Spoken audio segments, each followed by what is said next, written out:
dia, boa tarde, boa noite. Eu não sei que horário você está acompanhando essa videoaula aí no celular, mas eu, professora Luciana, novamente estou aqui para nós estudarmos história. Mas como de costume, nós vamos iniciar a nossa aula fazendo o nosso devocional, o nosso agradecimento a Deus pelo dia, pela vida. E eu acredito que você já esteja aí no seu momento, no seu local de estudo, para que juntos possamos fazer a compreensão deste conteúdo. Antes disso, eu quero iniciar fazendo o nosso devocional, a nossa oração, Então, se curve aí, feche os seus olhos, faça seu agradecimento, que eu irei fazer o meu aqui. Vamos lá, querido Deus, queremos te agradecer por mais um dia de vida, Senhor, pela semana que se inicia, por tudo que o Senhor tem nos proporcionado, pela saúde, pelo respirar, pelo calçar, pelo vestir, pelo nosso caminhar, Senhor. Senhor, nos livra de todas as maldades, Senhor, nos livra de todos os perigos, que o Senhor possa estar presente todos os dias de nossa vida, Senhor. Abençoe nossa família, abençoe nosso lar, abençoe nossos amigos, Senhor, nesse tempo de pandemia que estamos vivendo, Senhor, que não tem sido fácil para algumas famílias, mas sabemos que o Senhor está no controle de tudo, Senhor. Queremos te agradecer também a escola, Senhor, que não está deixando faltar o nosso conteúdo, que possamos abrir nossa mente nessa manhã e que possamos aprender bastante, Senhor. Senhor, te agradecemos por tudo. Acampa os teus anjos ao derredor do nosso lar, Senhor. Amém.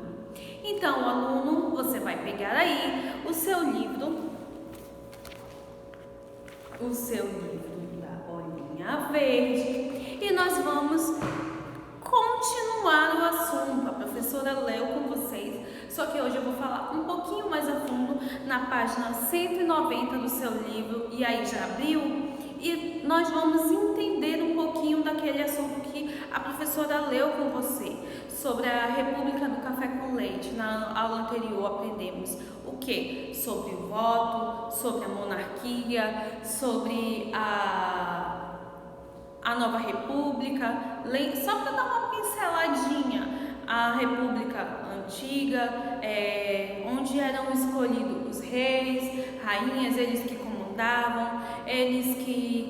o Estado, eles que decidiam tudo. E aí foi modificado pelo voto, Olha aí que mudança, A gente já consegue perceber aí que já teve uma mudança, Onde existiam essas monarquias e logo foi modificada pela escolha do presidente, Lembra que naquela época só quem podia votar eram as pessoas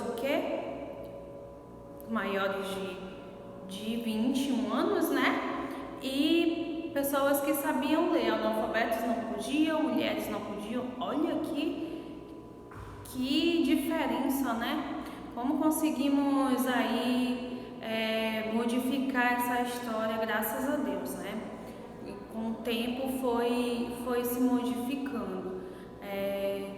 E você vai ver no decorrer da história que com o passar dos anos fomos ganhando, mais direitos. Mas hoje nós vamos falar, inclusive eu já até falei um pouquinho sobre a política do café com leite na aula passada, Política do café com leite, professora. O que seria isso aí? Lembra que eu falei sobre a república oligárquica? República oligárquica,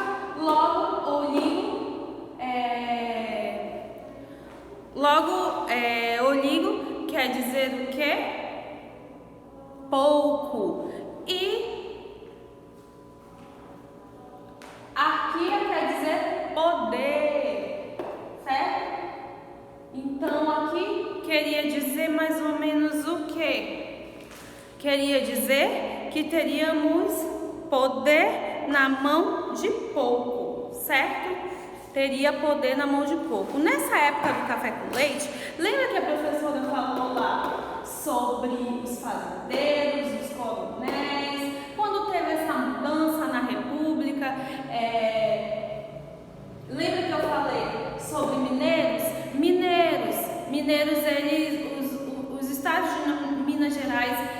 ele começou a ser um grande produtor de leite, gado.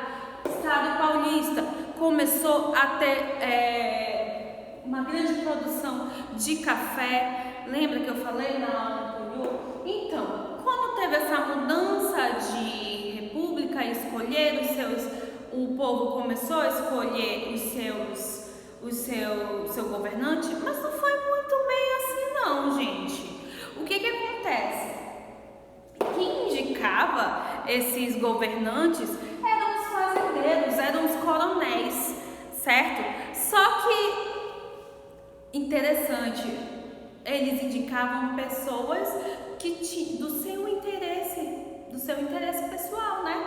Porque logo, eles indicando pessoas do seu interesse pessoal, logo eles conseguiriam ajudas, né? Então seria mais interessante para eles indicarem. E aí eles tinham aí meio que um acordo, né? Professora, qual é esse acordo? Esse acordo é que se nessa eleição o governante era de Minas Gerais, na próxima eleição, logo o governante seria de São Paulo. Isso mesmo. Voltando um pouquinho aqui, só para frisar que eu não acabei falando sobre o voto de cabresto. Nessa época também tínhamos o voto de cabresto. Professor, o que seria o voto de cabresto? Olha aí o seu livro e veja aí, ó. Tá vendo essa chave aqui, bem pequenininha? Ela mostra o coronel levando o seu trabalhador para votar. Lembra que eu falei que nessa época o voto ele não era confidencial? Isso mesmo, ele não era confidencial. Então logo o coronel ele obrigava o seu trabalhador a votar naquele seu candidato.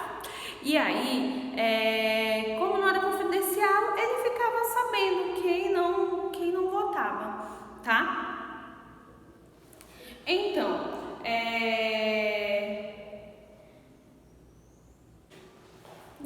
voltando ao assunto sobre o coronelismo e sobre o governante, o governante que estava no poder era São Paulo, era do estado de São Paulo. Então, logo, o próximo governante seria o do estado de Minas Gerais, né? Só que o governante que estava no poder, Washington Luiz, ele não honrou com a palavra dele. Ele acabou não indicando a próxima pessoa que iria governar. E isso causou uma grande revolta, né? Que aí foram quebrados acordos que eles tinham, né? E aí vocês acham que Minas Gerais ia deixar isso barato? Né? Minas Gerais ficou super chateadíssima, né? Até porque não honraram com o compromisso, né? E aí Minas Gerais começou ali a fazer um motim, começou ali a chamar o pessoal de São Paulo mesmo. Algumas pessoas de São Paulo também não gostaram, né, dessa falta de honra, de compromisso. E aí começou a chamar também ali o pessoal do Sul. E aí eles começaram a ter uma ideia ali do que eles iriam fazer, né? E aí eles decidiram colocar uma outra pessoa no poder, né? Que seria Getúlio Vargas. Eles precisavam, né, de um nome, de alguém que pudesse representar. E essa pessoa, não menos, seria Getúlio Vargas, tá? Porque ali existia uma aliança liberal, né? E aí iria ganhar apoio de empresários, apoio da indústria, né? E aí até os militares se alinharam, né? esse governo. Então, aí Getúlio Vargas chegou.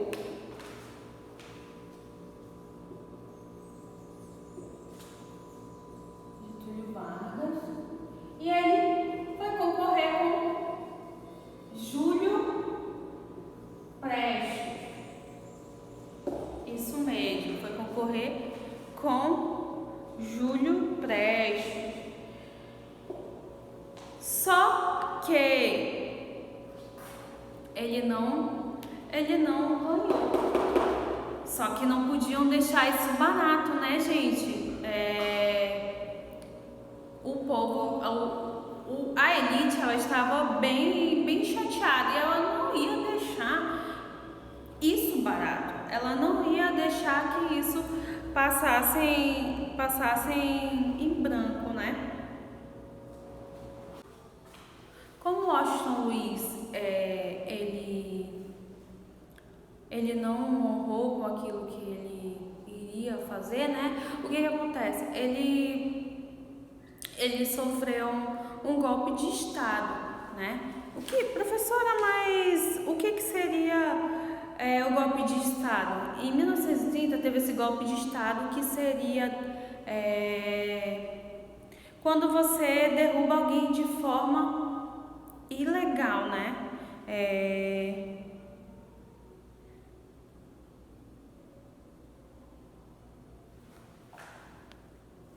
Então, Getúlio Vargas criou ministérios, criou leis trabalhistas, olha aí no seu livro, na página 190, criou leis trabalhistas que favoreceram os trabalhadores. Em seu governo, as mulheres elas puderam votar. Lembra que na aula anterior eu falei que naquela época que teve essa mudança, mesmo assim mulheres analfabetos não poderiam votar. Né? Instituiu um período de ditadura chamado Estado Novo, que teve fim em 1945. Mesmo tendo renunciado, Vargas elegeu o candidato por ele apoiado, que foi Eurico Gaspar Dutra, assumiu a presidência entre 1946 e governou até 1951. Então, gente, o Getúlio Vargas ele criou ministérios, criou o Ministério do Trabalho em 1932, né? Onde também ajudou, criou o Ministério da Educação e da Saúde. Ele fez aliança com a igreja, isso mesmo. Como seria essa aliança, né? A escola ela ensinaria religião. Nas escolas na escola que Getúlio Vargas construísse, elas iriam ensinar religião, né? Nessa época também teve a inauguração do Cristo Redentor. Não sei se vocês já conhecem o Cristo Redentor, mas é um ponto turístico no Rio de Janeiro, tá? Foi criado em 1931. Em um ano de governo, ele tinha muito poder. Nota-se aí que ele comandava muito, né? E aí ele começou a controlar os sindicatos dos trabalhadores, né? Então, controlando os sindicatos dos trabalhadores, ele teria total controle, né? Teria o trabalhador ali na sua mão. Só que na época dele, nós tivemos a crise do café. Lembra que eu falei lá no início do vídeo que na aula anterior, na verdade, que eu falei que alavancou bastante a venda do café, que até os escravos eles foram trabalhar nas fábricas, né? Então, o que acontecia? O Brasil ele exportava, ele vendia muito café para os Estados Unidos, né? Para outros países. Só que o que acontece, gente? Teve uma queda, né? Nos Estados Unidos e aí acabou que os Estados Unidos parou de comprar o café. E aí o estoque de café, gente, o estoque de café ele ficou muito grande, tinha mais ou menos 78 milhões de sacos de café. Isso aí dava para uns 3 anos para o mundo inteiro tomar café, isso mesmo. E aí venderam bastante, né? Bastante café, e Getúlio Vargas mandou queimar muitas sacas de café. Ele mandou pagar, né, o que ele conseguia, né, e mandou queimar para que muitos fazendeiros não ficassem no prejuízo, as fábricas não ficassem no prejuízo. Ele mandou queimar esse café e aí foi resolvido essa questão aí do café. Em 1934, ele veio com uma nova Constituição. Isso mesmo, uma nova Constituição. Nessa nova Constituição, ele tinha... Então, gente, e aí nessa época de 1930, nós tivemos a crise do café. Professora, mas o que seria a crise do café? Lembra que eu falei que os estados eles vendiam bastante café? Pois a gente importava bastante café para os Estados Unidos. Só que com a quebra da Bolsa de Valores, os Estados Unidos ele parou de comprar café daqui do Brasil, né? E aí o estoque de café, né? Ele ficou parado, né? Por um tempo, porque não tinha mais quem comprasse esse café. E sobrou aí muito café, gente. Café para mais de 3 anos aí para todo mundo. Eram cerca de 78 milhões de sacas de café. Imagina só, né? Imagina o prejuízo. Pois Getúlio Vargas, ele comprou esses cafés, mandou queimar esses cafés, né? E aí ele resolveu essa questão, né? Em 1934, ele veio com uma nova Constituição. Ele fez uma nova Constituição, né? Onde nessa Constituição o ensino primário ele era obrigatório. Também ele criou o salário mínimo e também o alistamento.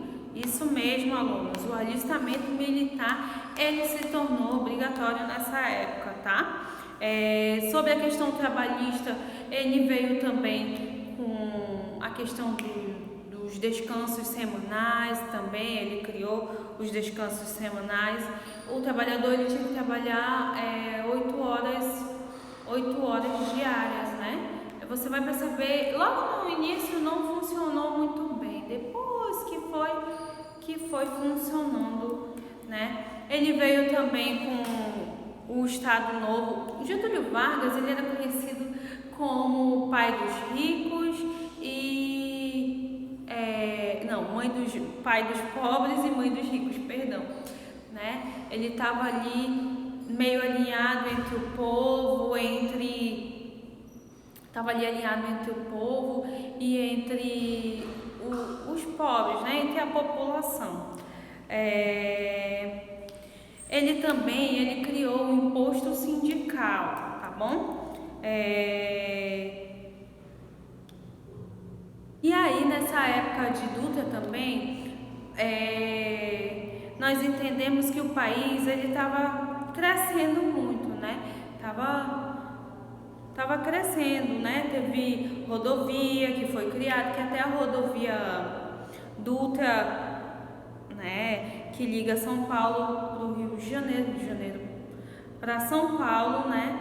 E também foi criada a primeira emissora de televisão, a emissora Tupi, né? E que assim, estava crescendo, mas ao mesmo tempo estava crescendo para as pessoas poder, porque o PIB estava altíssimo, mas para os trabalhadores o PIB, o Estado não estava ganhando muito não. Então isso quer dizer o quê? Que somente algumas pessoas estavam ganhando, né? E como sempre, a elite, né? Que ganhava mais.